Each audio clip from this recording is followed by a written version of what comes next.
사람은 누구나 다 약점과 허물을 가지고 있습니다.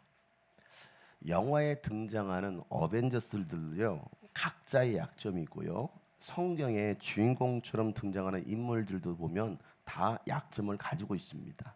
약점과 허물이 없는 완전한 사람은요, 이 세상에 단 한 사람도 없습니다. 어떤 사람은 자신의 약점을 드러내지 않으려고 사람들 앞에서 센 척합니다. 센 척하죠. 왜? 자신의 약점을 드러내지 않으려고. 어떤 사람은요, 자신의 그 약점을 감추려고 자신을 더 아름답고 더 화려하게 막 꾸밉니다. 아주 화려해. 옆에 사람 보세요. 많이 감추셨군요. 굉장히 화려하게. 중국에서 유행하는 영상이 있어요. 자, 제가 준비한 사진을 보여드리겠습니다. 캡처한 거예요. 중국에서 유행하는 영상입니다. 두 번째 사진 보세요. 네, 계속 똑같은 여자예요. 아까하고도 똑같은 여자고. 세 번째 사진 보세요. 너무 아름답죠? 네 번째 영상 사진 보세요. 남자입니다. 네, 여자가 되었죠? 속지 마세요. 옆에 남자가 앉아 있을 수도 있어요. 자, 이와 같이 보면은 감춰요. 아름답게, 화려하게. 오늘 여기 보니까 굉장히 내추럴하신 분들이 상당히 많이 와 계시는데, 자, 어떤 사람은요, 약점을 감추기 위해서 돈과 권력을 쓰기도 하고요, 약점을 이기지 못해서 자살하는 사람도 있습니다. 여러분은 어떤 약점을 가지고 계신가요? 그 약점을 드러내거나 자랑하고 싶은 마음이 있나요? 약점, 나의 약점. 물론 사람들마다 그 약점의 기준도 다 다릅니다. 어릴 적 고아로 자란 사람, 집안이 너무 가난해서 불우한 시절을 보낸 사람, 이혼한 가정에서 자란 사람, 태어나자마자 장애를 가진 사람, 살면서 장애를 가진 사람, 배우지 못한 사람, 여자란 이유로 억울함을 당한 사람, 힘없는 노인, 키가 작은 사람, 키가 큰 사람, 동안인 사람, 저처럼 노안인 사람. 그래서 준비해봤습니다. 저와 같은 학번 동기들 연예인들입니다.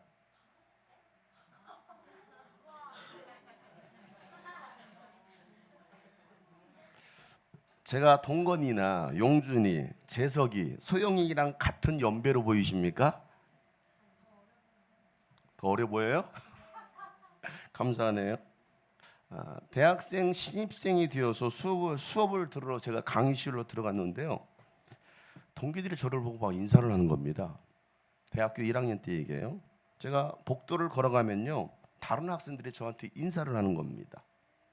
고등학교 2학년 때 어떤 분은 저를 자녀 둘 정도 둔 30대 중반으로 봤습니다. 그러니까 제가 한결을 이해해요. 한결이가 집에 있으니까 정수기 수리하러 정수기 필터를 교체하러 오신 분이 오늘 쉬는 날인가 봐요. 직장이 안 나가고 라는 얘기를 했다고 본인 입으로 직접 얘기를 하더라고요. 엄마 나를. 저의 약점 노안이었습니다. 그 노안이 지금까지 가고 있습니다. 어릴 적부터 저는 머리 색깔이 너무 노랑머리여서 사람들은 저를 노랑머리 아이, 노랑벌레로 불렀습니다. 할머니는요, 그런 우리 할머니는 사람들에게 엇구가면서, 애기였을 때 엇구가면서 저를 우리 아들이 미국에 가서 나온 아들이야 라고 소개해 줬어요. 저는 늘 놀림거리였습니다. 머리가 너무 노래서 놀림거리였습니다. 그래서 저는요, 중학생 때 정말 작고 소박한 꿈을 꿨어요. 노랑머리 미국 여자를 만나서 결혼하는 것이었습니다. 이게 저의 작은 소망이었습니다. 어떤 사람에게는 약점이 상처가 되기도 하고 상처가 약점이 되기도 합니다. 이처럼 약점은요, 살아가면서 뗄래야 뗄 수 없는 그런 삶의 일부분입니다. 늘 우리 그림자처럼 따라다니는 것이 바로 약점이에요. 지우고 싶어도 지울 수 없는 약점들. 그런데 그 약점을 자랑하는 한 사람이 오늘 성경에 나옵니다. 그가 누구였습니까? 바로 바울이라는 사람이었어요. 바울은요 고린도 교회 성도들에게 편지를 쓰면서 이렇게 얘기합니다. 고린도전서 1장 26절부터 형제자매 여러분, 여러분이 부르심을 받을 때 그 처지가 어떠하였는지 생각해 보십시오. 다 같이 시작. 육신의 기준으로 보아서 지혜 있는 사람이 많지 않고 권력 있는 사람이, 가문이 훌륭한 사람이 많지 않았습니다. 그런데 하나님께서는 지혜 있는 자들을 부끄럽게 하시려고 세상의 어리석은 것들을 택하셨으며 강한 것들을, 세상의 약한 것들을 택하셨습니다. 하나님께서는 세상에서 비천한 것들과 멸시받는 것들을 택하셨으니 곧 잘났다고 하는 것들을 없애시려고 아무것도 아닌 것들을 택하셨습니다. 아멘. 누가 그렇게 하셨다고요? 하나님께서. 누가요? 하나님께서. 옆에 사람 이렇게 알려주십시오. 하나님께서 당신을 택하셨습니다. 얘기할 때는 눈을 바라보시면 다시 한번 하나님께서 당신을 택하셨습니다. 여러분이 하나님께 부름 받았을 때 그 처지가 어떠하였느냐라고 말씀하면서 여러분과 똑같은 그 상황 속에서 하나님께서 택하셨다라고 얘기하고 있어요. 세상 사람들은요 학벌을 자랑하죠. 학벌과 가문과 외모를 봅니다. 얼마나 예뻐, 얼마나 잘생겼어. 그런데 하나님은 중심을 보시는 분이십니다. 여러분의 지금 모습이 어떠하든지 어떤 모습으로 오늘 이곳에 왔든지 하나님은 있는 모습 그대로 보시고 있는 모습 그대로 나오기를 원하십니다. 이런 찬양 있죠. 내 모습 이대로 사랑하시네, 연약함 그대로 사랑하시네, 나의 모든 발걸음 주가 아시나니 날 인도하소서. 내 모습 이대로, 내 모습 이대로 연약함 그대로 사랑하시는 주님, 나의 모든 발걸음을, 나의 모든 발걸음 주가 아시나니 날 인도하소서. 주의 날개 아래 거하는 곳, 주의 임재 안에 거하는 것, 나의 가장 큰 소망, 나의 가장 큰 소망, 나의 가장 큰 은혜.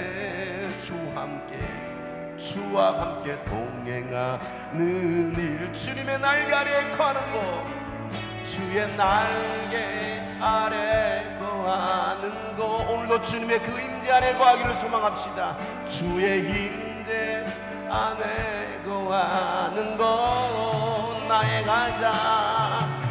가장 큰 소망, 나의 가장 큰 은혜. 주와 함께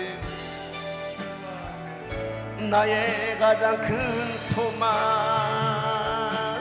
나의 가장 큰 소망, 나의 가장 큰 은혜 무엇입니까? 주와 함께 동행하는 일. 여러분 오늘 지금 어떤 모습으로 왔든지 하나님은 여러분을 기억하시고 여러분을 부르시고 택하신 것을 믿으시길 바랍니다. 하나님의 택함. 오늘 이곳에 있는 우리 어린아이들도 하나님께서 부르시고 택하셔서 오늘 우리 이 자리에 있어요. 바울은요 자랑거리가 참 많았던 청년이었습니다. 자라온 배경 태생부터가 달랐어요. 그는요 자신의 자랑거리를요 빌립보 교회 성도들에게 이렇게 소개합니다. 빌립보서 4장 4절부터 6절 말씀. 하기야 나는 육신에도 신뢰를 둘 만합니다 하면서 이렇게 얘기하고 다 같이 시작. 다른 어떤 사람이 육신의 신뢰를 둘 만한 것이 있다고 생각하면 나는 더욱 그럽니다. 나는 난지 여드레 만에 할례를 받았고 이스라엘 민족 가운데서도 베냐민 지파요, 히브리 사람 가운데서도 히브리 사람이요, 율법으로는 바리새파 사람이요, 열성으로는 교회를 박해한 사람이요, 율법의 의로는 흠잡힐 데가 없는 사람이었습니다.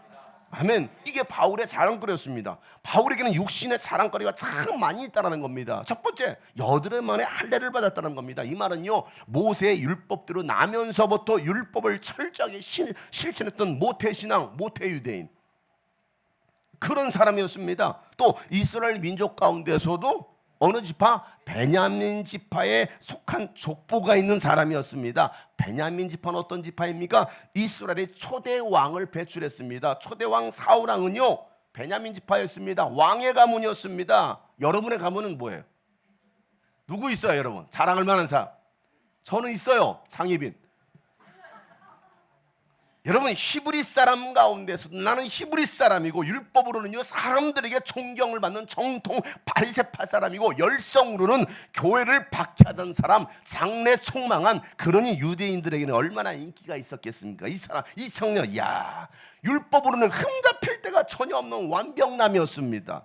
사도행전에서는요 더 자세하게 소개합니다. 22장 3절에 나는 유대 사람입니다. 시작. 나는 길리기아의 다소에서 태어나서 이 도시 예루살렘에서 자랐고, 가말리엘 선생의 문화에서 우리 조상의 율법의 엄격한 방식을 따라 교육을 받았습니다. 그래서 나는 오늘날 여러분 모두가 그루하신 것과 같이 하나님께 열성적인 사람이었습니다. 아멘. 그가 자신을 소개하기를 내가 유대인이지만 길리기아 다소에서 태어났다는 겁니다. 로마 시민권을 가진 헬라어에 능통한 청년이었습니다.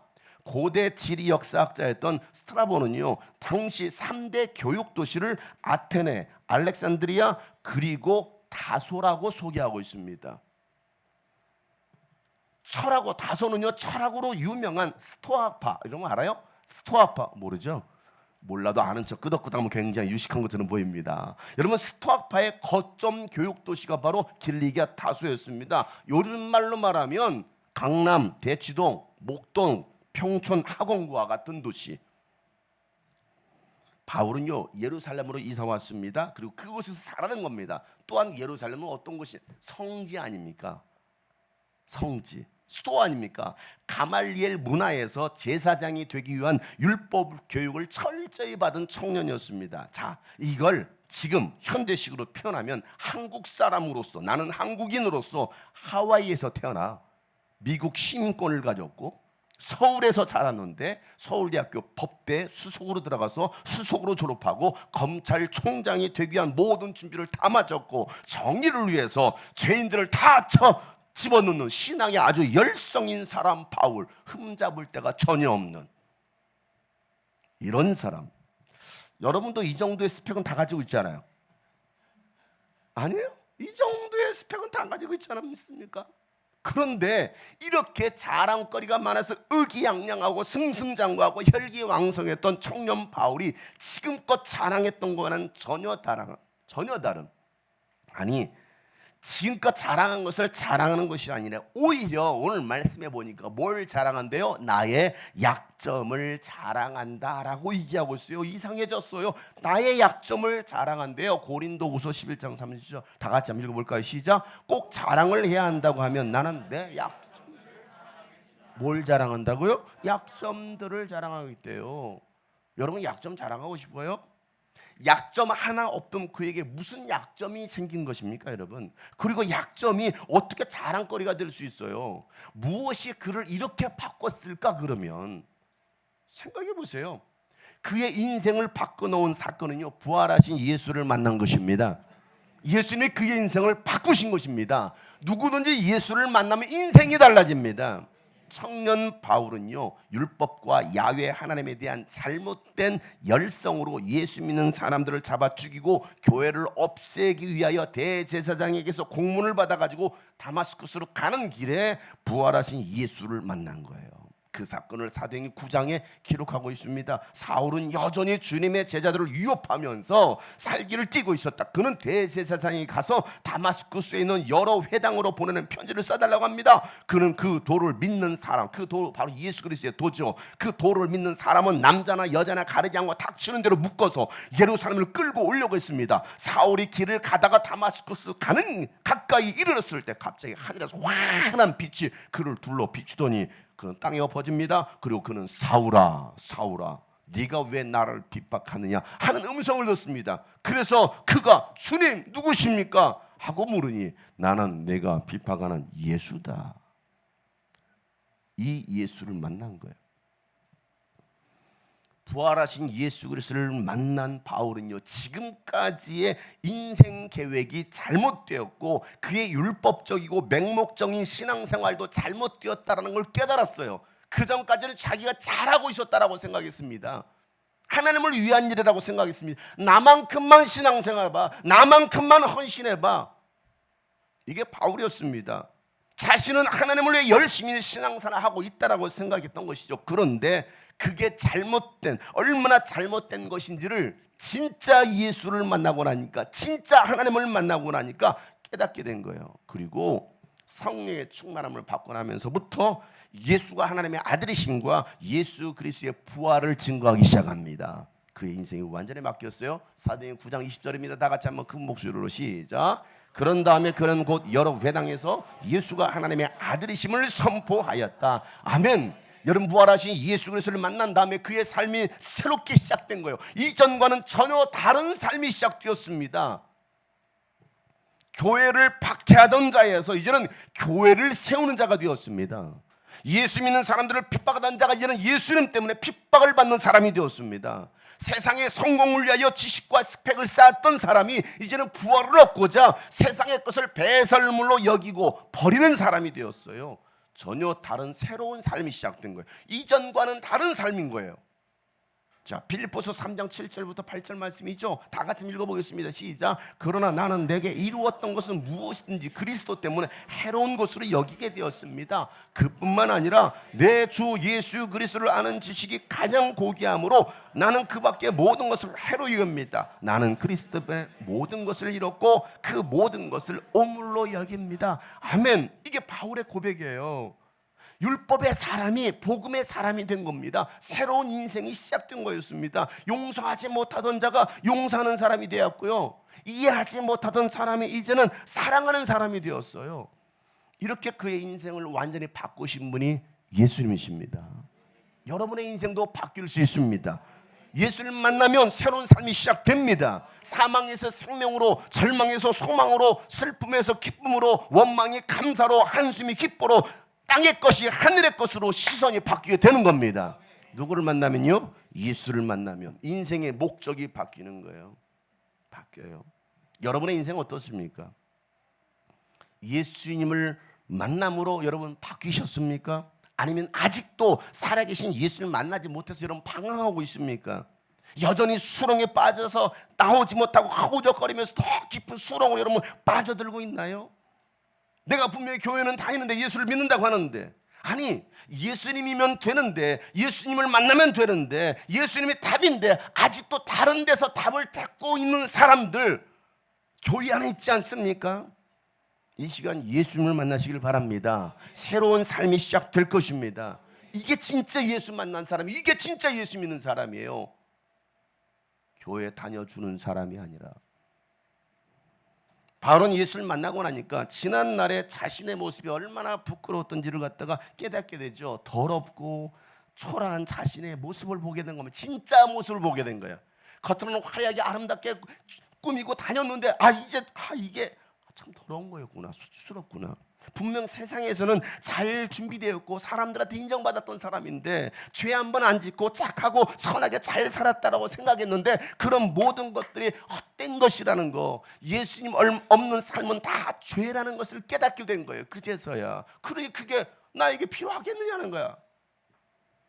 바울은 그런 자신의 옛 모습을 보면서 눈물로 회개하고 그런 죄인을 용서하신 하나님의 사랑에 감사하고 복음을 위하여 삶을 주께 드립니다. 그리고 그 모든 것이 하나님의 은혜였음을 눈물로 찬송의 제사를 드리는 거예요. 에베소서 1장 3절부터 4절 이 바울의 아주 애절한 편지를 보세요. 하나님을 찬양하는 우리 주 예수 그리스도의 아버지이신 하나님을 찬양합시다. 할렐루야 하고 있습니다.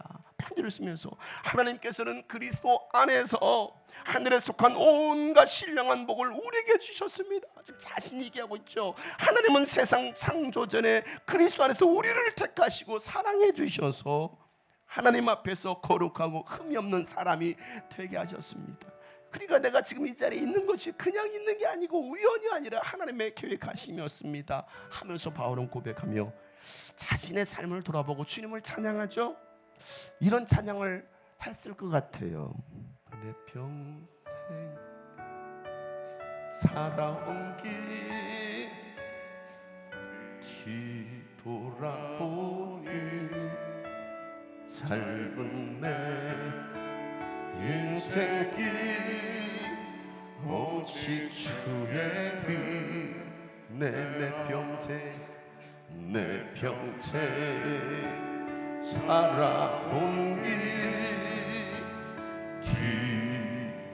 뒤돌아보니 짧은 내 인생길 오직 주의 은혜라 주의 은혜라 주의 은혜라 내 평생 살아온 길 주의 은혜라 주의 은혜라 답이 없는 사랑 달려갈 길 모두 마치는 주 얼굴 볼 때 나는 홀로 전혀 없도다 오직 주의 은 지금까지 지내온 것 주의 크신 은혜라 한이 없는 주의 사랑 어지로 찬하게 나 주의 손길 찬하게 나 주의 손이 항상 살펴주시고 모든 일을 주 안에서 주의 은혜라 주의 은혜라 주의 은혜라 내 평생 살아온 길 주의 은혜라 주의 은혜라 답이 없는 주의 은혜라 주의 은혜라 주의 은혜라 내 평생 청식으로 여러분 주님 앞에 고백해보세요. 주님의 은혜를 주의 은혜라 주의 은혜라 답이 없는 사랑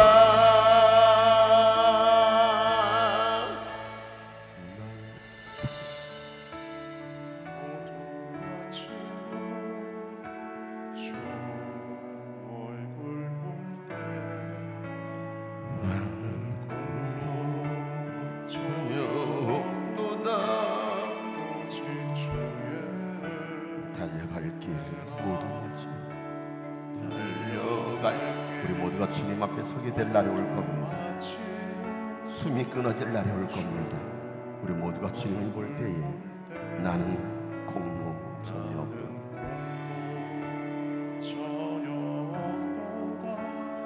오직 주의 은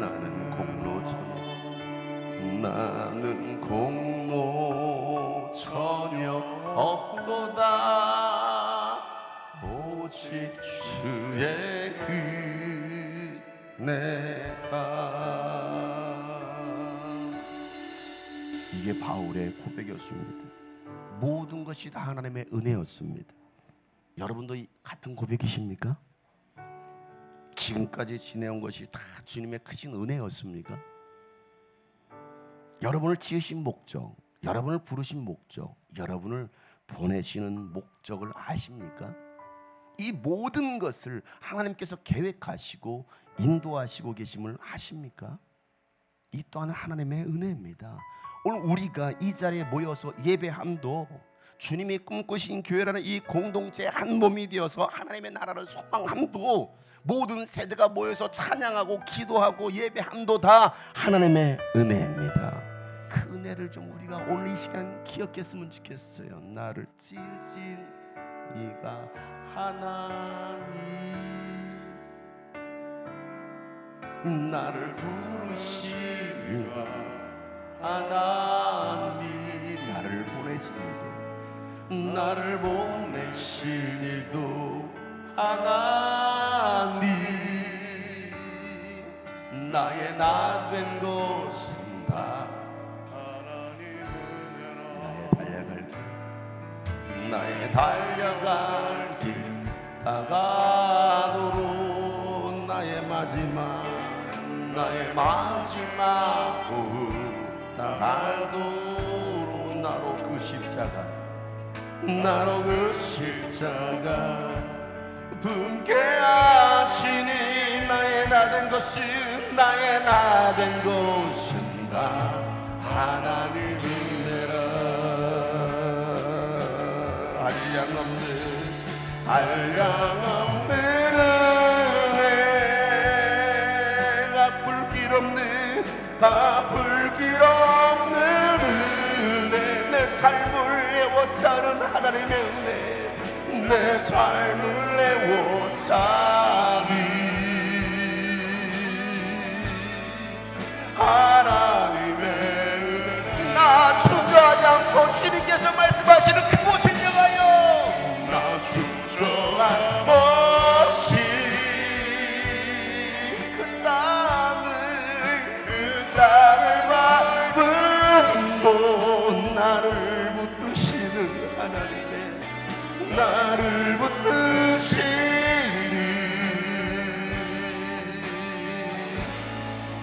하나님, 여전히 나를 붙드시는 그 하나님의 은혜, 나를 붙드시는 하나님, 나를 붙드시는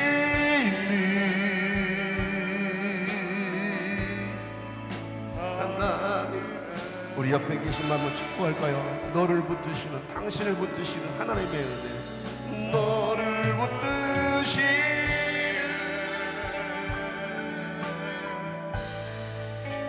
하나님의 은혜. 하나님께서 오늘도 여러분을 붙들고 계신 걸 믿으시길 바랍니다. 우리가 하나님의 은혜로 아직도 많이 걸어가야 할 길을 갈 수가 있는 거예요. 험한 산지라 할지라도 그 땅을 밟으면서 한 걸음씩 나아갈 수가 있는 것입니다. 마지막 호흡 마치는 그날까지 우리가 용기를 내서 최선의 삶을 살아가야 할 이유도 하나님의 은혜가 있기 때문입니다. 바울은요, 이전의 자랑거리가 아닌 전혀 새로운 자랑거리로 삼고 있습니다. 새로운 것을 자랑하고 있더라는 겁니다. 그것은 자신의 약함이었습니다. 고난이었습니다. 아픔과 슬픔과 눈물과 염려였습니다. 더 이상 세상 때문에 당하는 슬픔과 고난이 아닌 예수님 때문에 당한 고난과 슬픔이 오히려 이젠 자랑거리가 되었다라는 거예요. 여러분의 자랑거리는 뭔가요? 돈인가요? 높은 지인가요? 뭔가요? 고린도후서 11장 28, 22절부터 그들이 히브리 사람입니까? 나도 그렇습니다. 그들이 이스라엘 사람입니까? 나도 그렇습니다. 그들이 아브라함의 후손입니까? 나도 그렇습니다. 그들이 그리스도의 일꾼입니까? 내가 정신 나간 사람같이 말합니다만 나는 더욱 그러합니다. 나는 수고도 더 많이 하고 감옷살이도 더 많이 하고 매도 더 많이 맞고 여러 번 죽을 뻔했고 유대 사람들에게 마흔에서 하나를 뺀 매를 맞은 것이 5번이고 채찍으로 맞은 것이 3번이고 돌로 맞은 것이 1번이고 파손을 당한 것이 3번이고 밤낮 꼬박 하루를 망망한 그 바다를 떠다녔으며 자주 여행하는 동안에는 강물의 위험과 강도의 위험과 동족의 위험과 이방 사람의 위험과 도시의 위험과 광야의 위험과 바다의 위험과 거리 형제의 위험을 당하였습니다. 수고와 고역에 시달리고 여러 번 밤을 지새우고 추리고 목마르고 여러 번 굶고 추위에 떨고 헐벗었습니다. 그 밖의 것은 제쳐놓고서라도 모든 교회를 염려하는 열녀가 날마다 내 마음을 누르고 있습니다. 이게 바울의 고백이거든요. 여러분은 무엇을 자랑하고 계십니까? 여러분의 자랑거리는 도대체 뭡니까? 예수님 때문에 자랑할 것이 생기셨습니까? 고난이 와도 자랑하고 내게 유익이 없고 손해를 봐도 자랑하고 눈물의 고통이 있어도 여러분 자랑하고 교회를 염려하는 그 염려가 나를 짓누르고 있으면 여러분 자랑하십니까? 한 영혼 때문에 애타며 눈물을 흘리는 그것을 여러분 자랑하고 계시느냐는 거예요. 아니면 불평하십니까? 불평하고 떠나십니까? 떠날 준비를 하고 계신가요? 바울은요, 은혜가 아니었다면 한순간도 버틸 수 없었습니다. 저도 마찬가지예요. 하나님의 은혜가 아니었다고 한다면 지금 이 자리도 없을 것입니다. 하나님의 은혜가 아니었다면 저는 이미 모든 것을 끝냈을지도 몰라요. 왜? 저는 약점투성이거든요. 다 말할 수 없는, 저런 인간이었어? 라고 말할 수도 있을, 너는 특별하단다라는 동화책에 나오는 주인공처럼 덕지 붙어있는 저의 약점들이 저를 괴롭히고 저를 넘어지게 했을 겁니다. 포기하게 했을 겁니다. 너는 안 돼, 너는 할 수 없어, 너 같은 더러운, 너는 죄인일 뿐이야. 그래서 저에게도 필요한 것은요, 하나님의 은혜예요. 은혜는 저를 버티게 하는 힘입니다. 그 은혜 때문에 오늘도 그 은혜가 있게 은혜 아니면 살아갈 수가 없네. 마저도 다 주의 것이니 세상 평안 위로가 없어도, 세상 평안과 위로 내게 없어도 예수, 오직 예수뿐이 내 크신 계획, 크신 계획 다 볼 수도 없고, 작은 고난에 지쳐도 주께 묻기 나의 모든 삶 버티고 견디게 하시네. 은혜 아니면, 은혜 아니면 살아갈 수가, 나의 모든 것 주님께 이제는 인생을 맡깁니다. 나의 모든 것 다 주께 맡기니 참된 평안과 위로 내게 주신 주 예수, 오직 예수뿐이네. 어디로 가야 할지, 무엇을 해야 할지, 나를 향한 그 하나님의 놀라운 크신 계획을 다 알 수도 없고 볼 수도 없음에도 하나님은 여전히 저를 위해서 모든 길을 준비하고 계셨습니다. 제가 사역을 시작했을 때도, 또 교회를 개척했을 때도 아무것도, 보장도 대책도 아무것도 없는 상태에서 그저 저는 하나님의 말씀에 순종하고 이 길을 걸어가고 있어요. 그랬을 때 하나님은 저의 길을 인도하셨어요. 크신 계획 다 볼 수도 없고, 작은 고난에 지쳐도 주께 묻기 나의 모든 삶 버티고 견디게 하시네. 크신 계획 다 볼 수도 없고, 크신 계획 다 볼 수도 없고, 작은 고난에 지쳐도 주께 묻기 나의 모든 삶 버티고 견디게 하시네. 버티고 여러분 버티세요. 버티고 견디게 하시네. 우리가 버틸 수 있는 것도 하나님의 은혜가 아니고서는 버틸 수가 없어요. 제가 예수님을 처음 만났던 고등학생 시절 참 많이 부르고 눈물을 흘렸던 찬양이 있어요. 아, 하나님의 은혜로 있을 데 없는 자,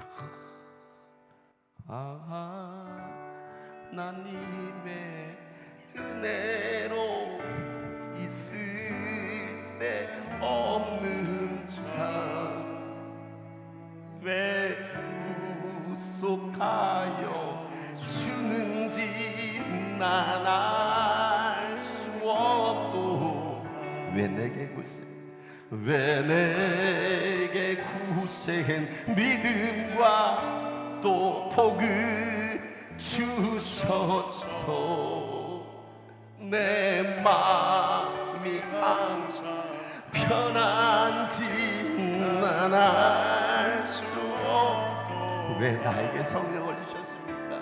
왜 내게 성령 주셔서 내 마음을 감동해 주 예수 믿게 하는지 난 알 수 없도 주 언제 강림하실지 주 언제 강림하실지 밤에 낮에 또 주님 만날 그곳 난 알 수 없도다. 이 찬양하면서 얼마나 많이 울었던지 얼마나 많지. 내가 믿고 또 의지하고 내 모든 하시는 주님 늘 보여주실 것은 나는 확실히 아네. 내가 믿고 또 의지하는 내 모든 영역 하시는 주님 늘 보여주실 것을 나는 확실히 아네. 아무것도 없어도 예수님 때문에 자랑하게 되고 아무것도 없어도 나에게는 하나님 아버지가 계셔. 육신의 아버지가 나에게 많은 것들을 채워주지 못했어도 나에게는 하늘 아버지가 계셔. 이젠 쓸데없는 자가 아니라 하나님의 은혜로 쓸데있는 자가 되었습니다. 여러분은 쓸데있는 분들입니다. 쓸데없는 자들이 아니에요. 쓸데있는 자들. 바울은 자신의 약점을 자랑합니다. 예수님의 능력을 가지고 수많은 병든 자들을 고쳐주고 귀신도 쫓고 수많은 사람들에게 복음을 전해서 구원하고 교회를 세웠습니다. 하늘 소망을 품게 했습니다. 그런데 바울에게도 해결되지 않은 문제가 있었어요. 그래서 그 문제가 없어지기를 위해서 3번씩은 하나님께 기도했지만 하나님은 그 기도에 응답해 주지 않으시는 거예요. 그 고통의 문제가 해결되지 않았습니다. 여러분이 그런 상황이라면 여러분 어떻게 하시겠어요? 낙심하거나 원망할 사람도 있을 것입니다. 하나님의 사랑을 의심하고 떠날 사람도 있을 것입니다. 그런데 바울은 그런 상황에서도 그의 고백은 하나님의 은혜로 그 약함을 승화시키더라는 겁니다. 고린도서 12장 7절에 보면 내가 받은 엄청난 계시들 때문에 사람들은 나를 과대평가할지도 모릅니다. 그러므로 내가 교만하게 되지 못하도록 하나님께서 내 몸에 가시를 주셨습니다. 그것은 사탄의 하수인으로 말할 수 있는데 그것은 나를 치셔서 나로 하여금 교만해지지 못하게 하시는 것이었습니다. 나는 이것을 내게서 떠나게 해달라고 주님께 3번이나 간청하였습니다. 그러나 주님께서 내게 이렇게 말씀하셨습니다. 다 같이 시작. 내 은혜가 네게 족하다. 내 능력은 약한 데서 완전하게. 그러므로 그리스도의 능력이 내게 머무르게 하기 위하여 나는 더욱더 기쁜 마음으로 내 약점들을 자랑하려고 합니다. 그러므로 나는 그리스도를 위하여 병약함과 모욕과 궁핍과 박해와 고난을 겪는 것을 내가 약할 그때에 오히려 내가 강하기 때문에. 아멘. 바울이 영적으로 타락했거나 게을렀거나 또 불순종했던 것이 아닙니다. 바울만큼 헌신했던 사람이 어디 있습니까? 예수 안에서 자랑할 것이 많았던 사람도 바울 같은 사람이 없었을 거예요. 그런데 하나님께서 바울의 몸에 가시를 줬다는 겁니다. 그 가시가 무엇인지 정확히 알 수 없어요. 육체적 질병이라고 말하는 사람도 있습니다. 그런데 하나님은 그 가시를 제거해 주지 않으신 거예요. 그의 기도를 들어주시지 않은 거예요. 그 이유가 어디 있습니까? 교만해지지 말라고. 너 그러면 교만해질 수, 너 너무 많은 걸 가졌어. 그리고 하시는 말씀이 내 은혜가 네게 족하다. 내 능력은 약한 데서 완전하게 된다라고 말씀하셔요. 그래서 바울은요, 자신의 약함을 오히려 더 기쁜 마음으로 자랑하기 시작합니다. 하나님의 뜻을 깨닫고 나니까 그리스도를 위하여 병약함, 병이 든 것도 모욕과 궁핍과 박해와 곤란을 겪는 것도 오히려 기뻐하고 즐거워하면서 더 자랑해요. 내가 가난해진 것을 자랑하고 아픈 것을 자랑하고. 왜? 내가 약해질 때 하나님의 능력이 더 강해지기 때문입니다. 그게 바울의 고백. 내가 강하면요 하나님을 찾지 않습니다. 내게 부족한 것이 없으면요 하나님의 도움을 구하지 않습니다. 왜 하나님께 나오지 않습니까? 왜 하나님을 찾지 않습니까? 여전히 내가 뭔가를 할 수 있다라고, 내가 힘이 있으니까, 능력이 있으니까 자신의 경험을 의지하면서 하나님께 나오지 않는 많은 인생들 있지 않습니까? 교회를 다니면서도 그렇게 살아가고 있는 사람들이 얼마나 많이 있어요. 주일에만 나와 예배하며 성도의 의무를 다했다라고 생각합니다. 그리고 평상시는 주님 없이 살아가는 겁니다. 아주 잘 살아갑니다. 정말 잘 살고 있는 것 같아요. 지옥불을 향하여 불나방이 훨훨 잘 날아가는 것처럼 말이죠. 앞으로 어떤 일이, 잠시 어떤 일이 벌어질지도 모른 채 그냥 잘 살고 있습니다. 잘 살고 있어요. 우리의 신앙 고백은 주 없인 살 수 없네. 주님은 나의 목자요, 나는 그분의 양이라. 주님은 포도나무요, 나는 주님의 가지라고 고백하는 신앙이 돼야 되는데, 입술은 그렇게 하는데 우리의 삶은 어떨까? 그래서 요한복음 15장 5절에 보면 나는 포도나무, 너희는 가지다. 사람이 내 안에 머물러 있고 내가 그 안에 머물러 있으면 그는 많은 열매를 맺을 것인데 너희는 나를 떠나서는 아무것도 할 수 없다고 예수께서 말씀하셨어요. 주 없이 사는 삶은 잘 사는 삶이 아닙니다. 그런 삶은 언젠가 말라 비틀어질 것이고 불에 다 없어지고 말 것입니다. 자신의 연약함을 보고 인정하는 사람이 구원이라도 받죠. 내가 약하니까 하나님의 능력을 구할 수밖에 없는 겁니다. 그러면 그땐 내가 하는 것이 아니라 누가 해요? 하나님의 능력이 하는 것입니다. 내 자랑이 아닌 하나님을 자랑하게 되는 것입니다. 우리는 그 은혜 아니면 하루도 살아갈 수가 없는 거예요. 하루도 제대로 설 수 없는 겁니다. 하나님의 은혜가 아니면 우리는 아무것도 아닙니다. 은혜 아니면. 그래서 오늘 여러분 말씀 제목이 은혜 아니면 아닙니까? 은혜 아니면. 어둠 속에서 헤매던 어둠 속에 내 영혼 몰라 방황할 때에 주의 십자가 영광의 그 빛이 나를 향해 비추어 주셨네. 주홍빛보다도 붉은 내 죄 그리스도의 피로 씻기요 완전한 사랑 주님의 은혜로 새 생명 주께 얻었네.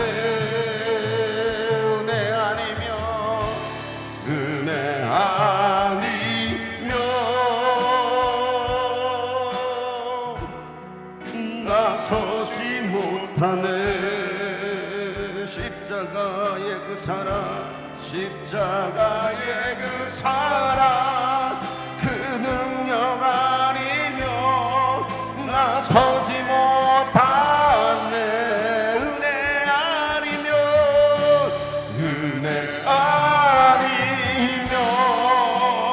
나 서지 못하네. 나 서지 못하네. 하나님의 그 놀라운 사랑,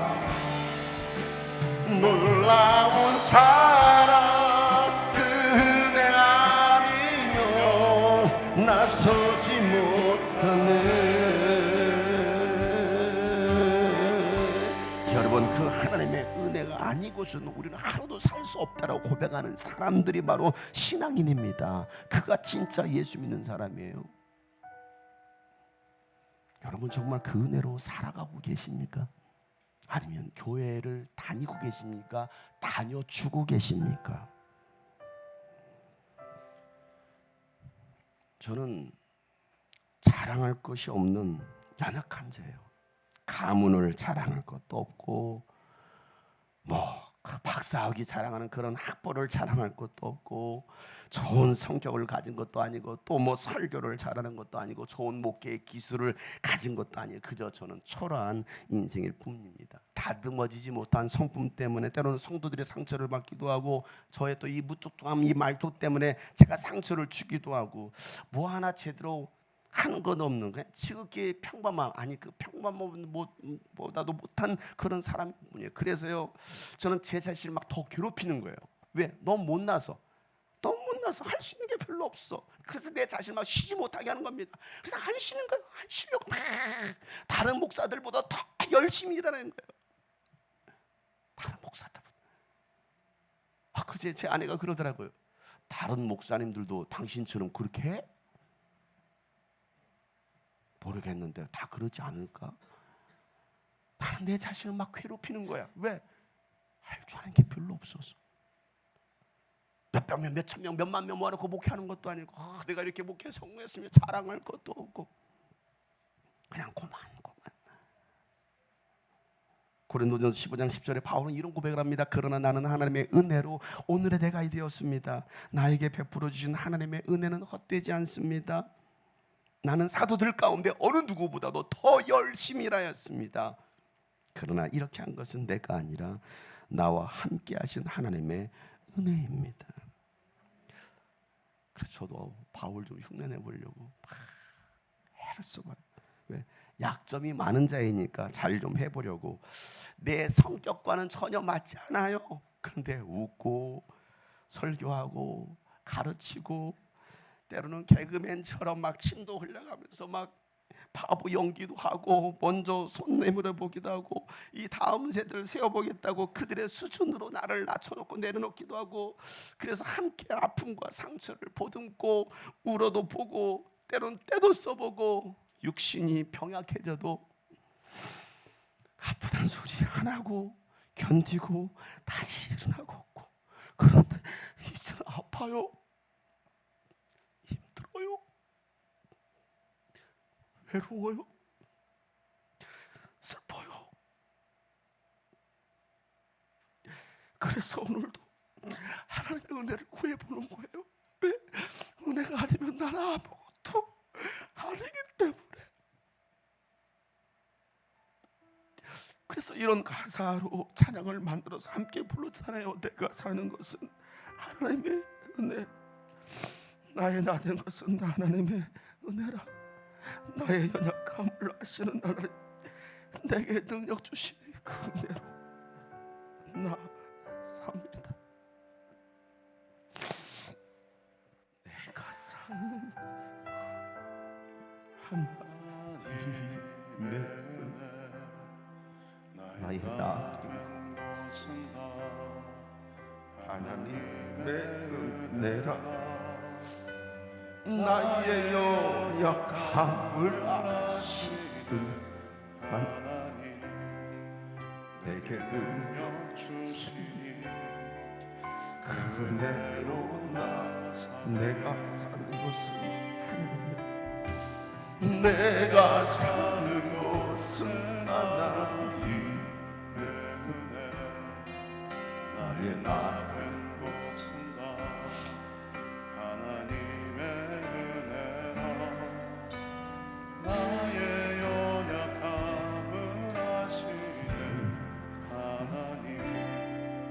내게 능력 주시니 그 은혜로 나 사네. 고난의 길 걸으신 주 예수를 보내 내게 주신 십자가 지고 나 주를 따르네. 순종의 길 걸으신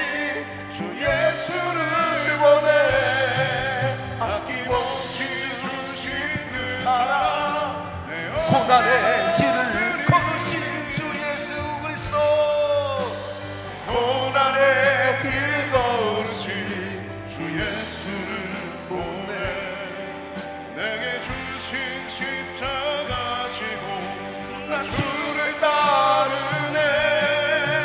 순종의 길 걸으신 주 예수를 보내 아낌없이 주신 그 사랑 내 어찌가 부르리.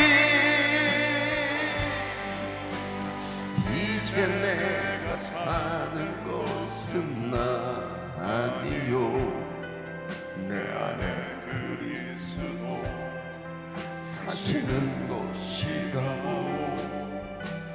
나의 삶 주의 영광 위에 드리니 주의 크신 은혜로 주의 크신 은혜로 주의 크신 은혜로 그네로 나 주의 크신 은혜로 주의 크신 주의 은혜로 주의 은혜로 샀네.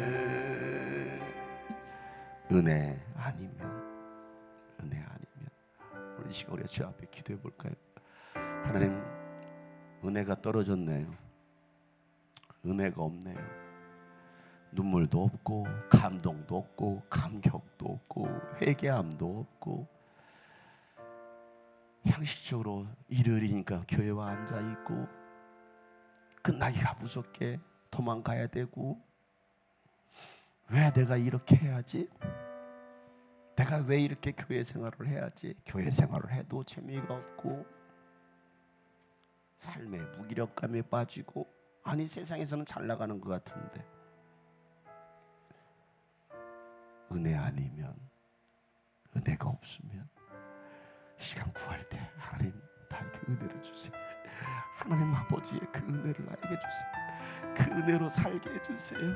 그 은혜로 살게 해주세요. 우리 한번 주님 앞에 여러분 큰일 한번 기도해 볼까요? 주님 앞에 구해봅시다. 주님 나에게 은혜를 달라고 기도합니다. 하나님 아버지, 오늘도 나에게 그 은혜를 주시옵소서. 주님의 은혜를 주시옵소서. 하나님의 은혜를 주시옵소서. 하나님의 은혜를 주시옵소서.